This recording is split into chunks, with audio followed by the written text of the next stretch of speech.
going to introduce a man that needs no introduction because he's spoken here many times before. But I wanted to introduce him this morning because I have the rare opportunity of being here for the other preacher today. So I appreciate you all giving me that opportunity as we look at our preaching calendar this year. But I want to introduce Micah. You told me I can call you whatever you want. So Micah the Amazing, within reason. But I wanted to, Micah he was a great teacher at Faith Bible Christian Academy, and he is the kind of guy that everyone likes. My two kids that attended there both had you as their favorite teacher, and I know that several other people, even if they didn't do well in school, thought you were a great teacher. I don't know what that says about you, but it says he's an all-around great guy. So, Micah, thank you so much for coming and preaching today.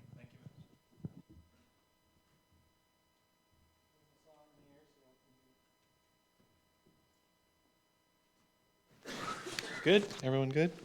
Yeah, okay.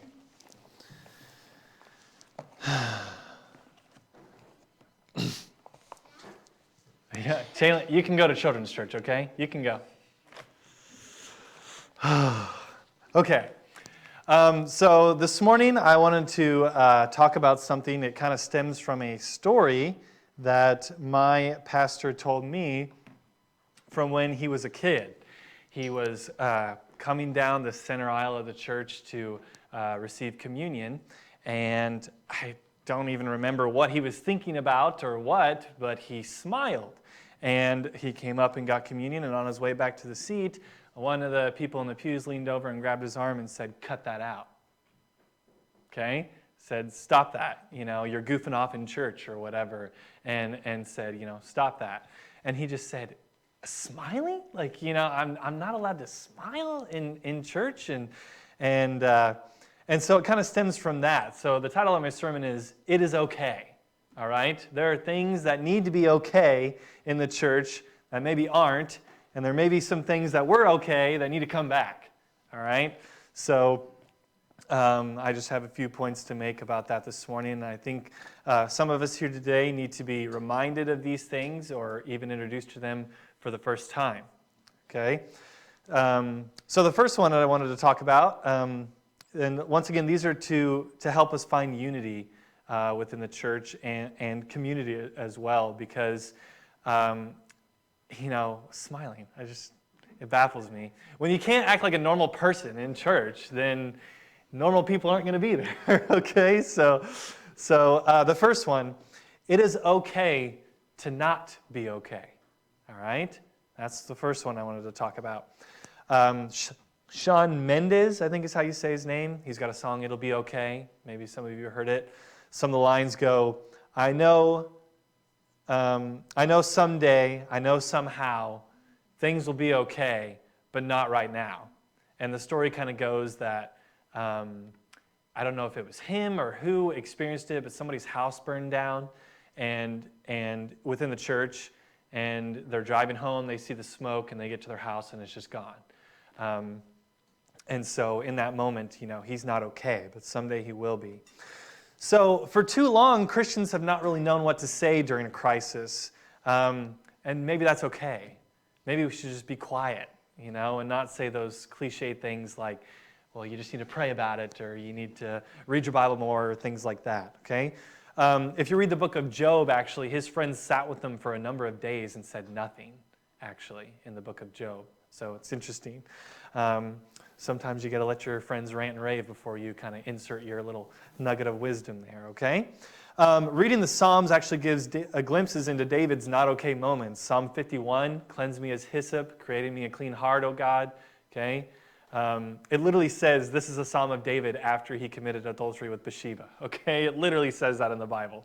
And so something that I learned from someone here recently, he was telling me about breathing the Psalms, and I thought this was kind of interesting. So Psalm 32 is what I want to go to, and he talked about breathing in, breathing out the Psalms, and just talking about how David breathes in the good things and breathes out the bad things in these Psalms. Okay, if you actually did this, you might get lightheaded, so try not to do that. Okay. How blessed is he whose transgression is forgiven, whose sin is covered. How blessed is the man to whom the Lord does not impute iniquity, and in whose spirit there is no deceit. Good things. Okay? When I kept silent about my sin, my body wasted away. Through my groaning all day long, for day and night your hand was heavy upon me. My vitality was drained away as with the fever heat of summer.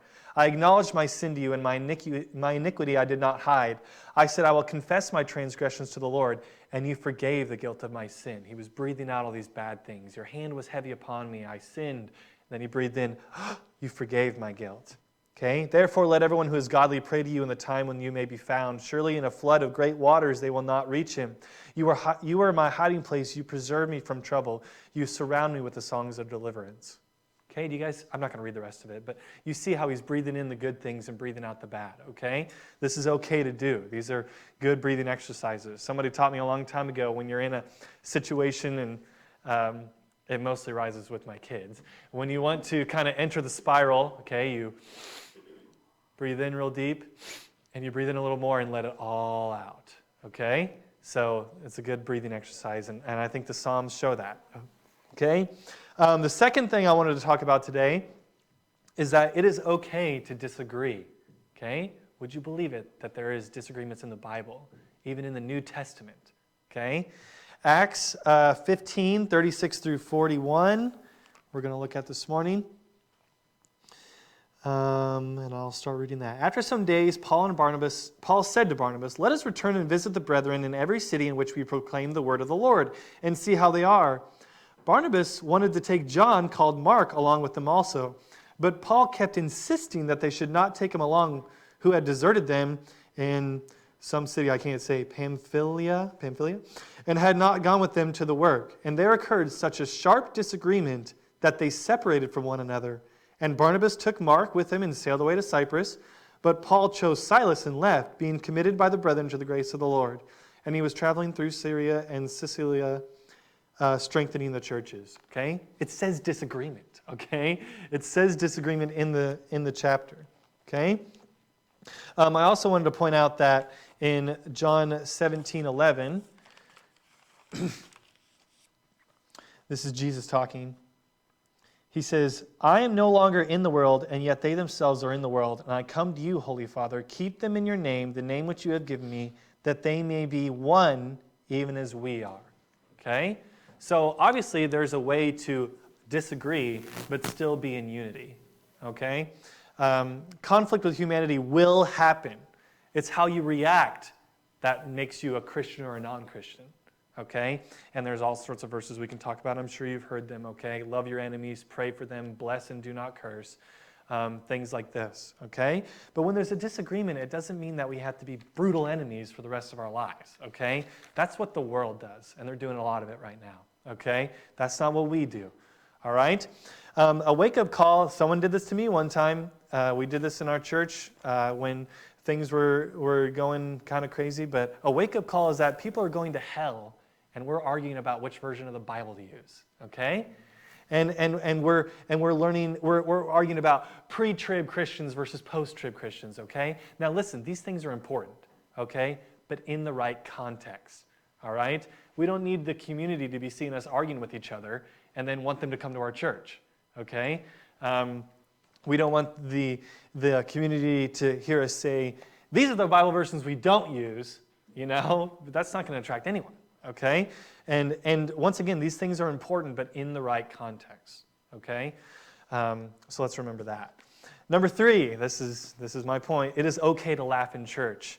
It's okay to smile. It's okay to have a good time, okay? It's okay to do that. You know, you've been to churches before where you've walked in and they're clapping each other on the back and they're saying, you know, hey, how are you? Good to see you. You know, did you see the game on Saturday? Oh, yeah. Your team lost and they were trounced, you know, and like, oh yeah, they were trounced, you know. And they just talk like they're old friends, okay? And then you come into a church and it's silent, okay? It's silent, it's silent, and there's no laughing and no talking, and if you do that, you get someone looking at you like, you know, what's this guy doing? But I think you can think about those two things. You know, I can think about a church that I went to a long time ago, and we would sing, Up from the Grave He Arose. like the main thing about Christianity, and it was like a dirge, like a funeral song, you know? It was just like, up from the grave he rose. Like, is anyone happy about this? Like, this is why we're here, you know? And so sing the hymns boldly and loudly. You know, well, I can't carry a tune in a bucket. Well, here's a spoon, you know? It's just like, you know, you've got to sing these hymns. These are worship to God, and He deserves that, okay? If a worship song comes on the radio and you like it, blast it, okay? That's totally fine, all right? I'm 30 now, and so I don't really do that much anymore, but sometimes I do, okay? And God deserves that, okay? If you're uncomfortable with singing, there's a whole lot of different things you can do. David played the lyre. You can see that he did that in the Psalms. He danced unto the Lord. Now, I mean, that'd be super weird, but I mean, that's totally fine. That's totally fine to do in church, okay? And if people care about that, God doesn't care, okay? That's just all there is to it.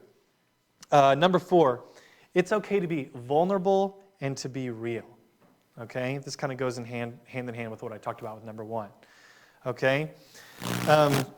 Sorry. How many times have you been to a church or a church event and they ask, how are you? Okay? A lot of things go on in my mind when that happens. So, do you want to know? Do you really want to know? Like, are you asking me because you want to know, or are you asking me out of habit? You know? Genuinely here, actually, I think people actually want to know how I'm doing. So I really appreciate that about this church, by the way. But, you know, asking, how are you doing? Good. Okay, good. See you next week. You know, is the normal response. And, you know, if you were really to be vulnerable and to have a question asked of you, nothing will shock that person if you really think about it. If that person really does care how you're doing, and you tell them, you know, well, I have 3 toddlers and it's really terrible sometimes, you know, like, then they're going to say, okay, well, you know, tell me more about that. Here's some things I've done. Here's some resources, you know, how can I pray for you? Do you and your wife need a date? Like, let me watch the kids. So if anybody wants to do that. Like I said, I'm 30. Even in my short lifetime, I notice when I'm vulnerable with people, they're vulnerable back to me, okay? When I'm real with somebody else, they're usually real back to me, okay? And that really opens up a whole bunch of different ministry that you can do. With that. Once again, I love the Psalms, and I'm talking all about them this morning, but Psalm 51, Psalm 12, Psalm 22, etc., these are Psalms of lament, okay? Lament is when David's just pouring his heart out, okay? Talking about the bad times. My enemies surround me. I'm surrounded on every side, you know. There's a lot of different phrases like that David uses in the Bible, okay? So asking, you know, saying that you're not doing very well or saying that things aren't going very well is totally fine as long as you don't stay there, okay? When people are asking me how I'm doing and I say I'm not doing very well, I want to move on from that. I want to keep going, you know, and get some advice and move on, okay? Number 5, it is okay to doubt. This is a big one, okay? It's okay to doubt. Job is a perfect example. He spends all this time talking about, why did this happen to me? What's going on? I don't understand. Like, just give me a reason, God. Give me a reason. And in that doubt, God responds to him and spends a long time telling him, I laid the foundations of the earth. I taught the bird to fly. I taught the behemoth to swim. I taught, and on and on and on and on. And basically asking Job, you know, do you really need an answer?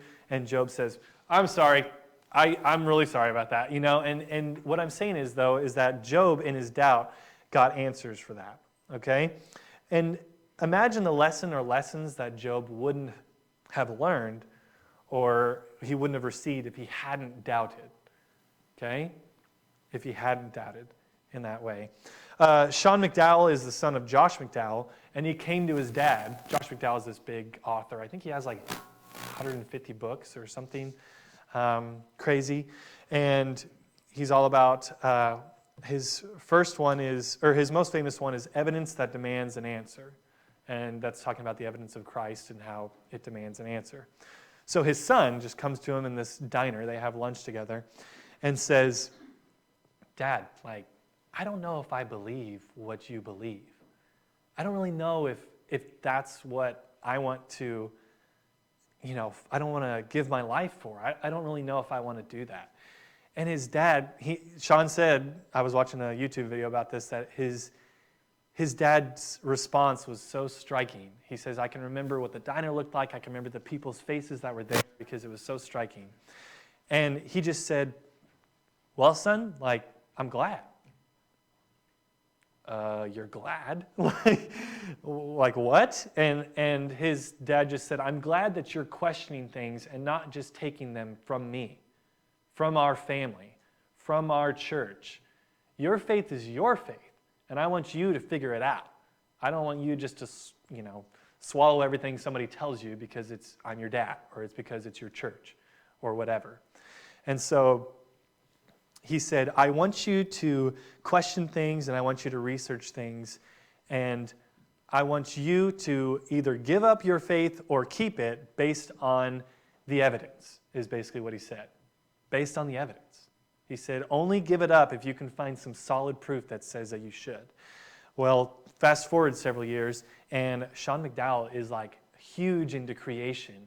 He's a creation, he has so many lectures. I think he's written several books. And he's one of the guys that I go to. I believe in creation science, and I watch him all the time, okay? Because he doubted. Because he doubted, okay? Would he be that good of a minister, or would he be that good of a creation scientist, or would he believe in all these different things if he hadn't doubted? Who knows, okay? And I'm not really sure if you guys know this or not, but there's a guy in the Bible nicknamed Doubting Thomas, okay? It's his nickname, Doubting Thomas. That's what we call him. Okay? So maybe we've made the mistake of looking down on this disciple because of his doubt. Okay? The other disciples were cool and saw Jesus and believed in him or whatever, but, Thomas, he was that weird guy that doubted all of it. Okay? Well, what became of Thomas? What became of him? What did he ever do? Whatever became of Doubting Thomas? Okay? Thomas was maybe the first person to introduce the gospel to India. I think he was the first person.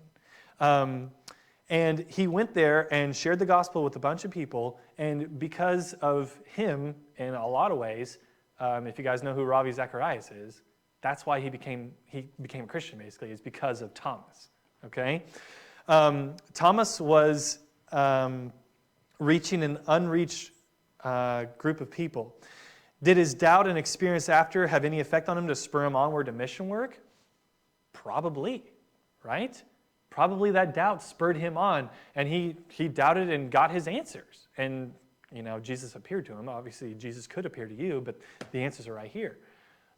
In his doubt, he got his answer and went on from there. Doubting Thomas was martyred in India. He was martyred, and there was a church that he founded there, and he was buried there, and it's still there. It's still there.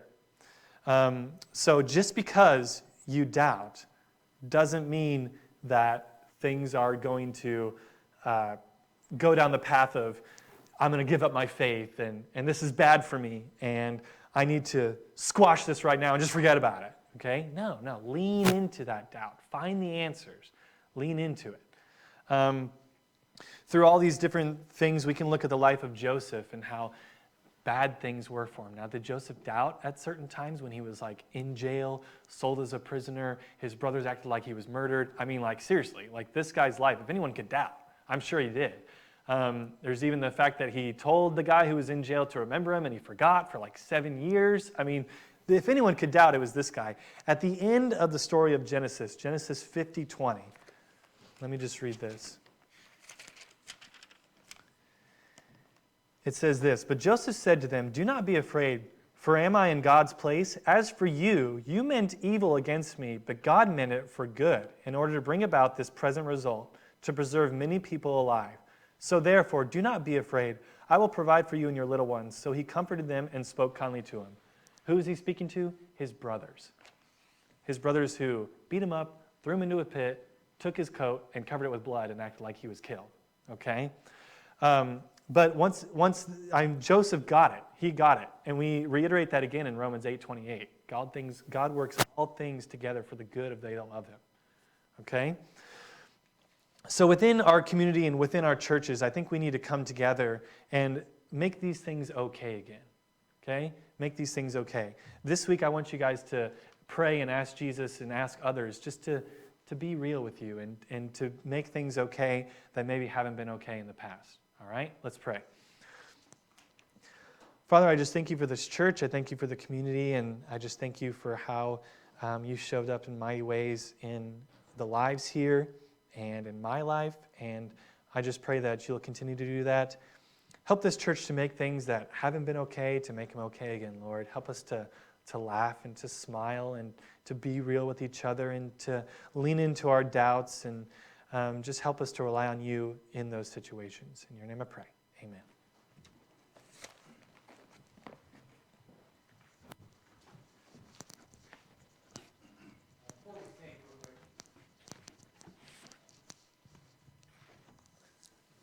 I want to go back to his very first point. It's okay not to be okay.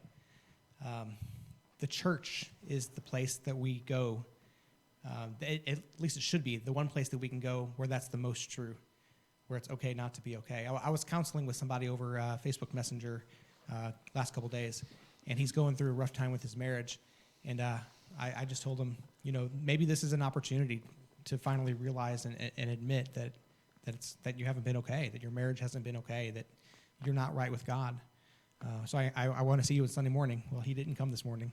But I'll continue praying for him, continue inviting him, continue sharing the gospel with him, that method and otherwise. But if you're here this morning, and maybe you did come because you knew this is the place where you come, where it's okay not to be okay. Maybe you need to get right with Christ. Maybe you've never really received Jesus as your Savior. Invite you this morning to do that for the very first time. So as we sing, if you've never trusted in Jesus, I invite you to come forward and say, Pastor Chris, I need my sins forgiven. I'm not okay. I've been faking it for so long. I need Jesus. So let's stand. If that's you this morning, I invite you while we sing to come forward.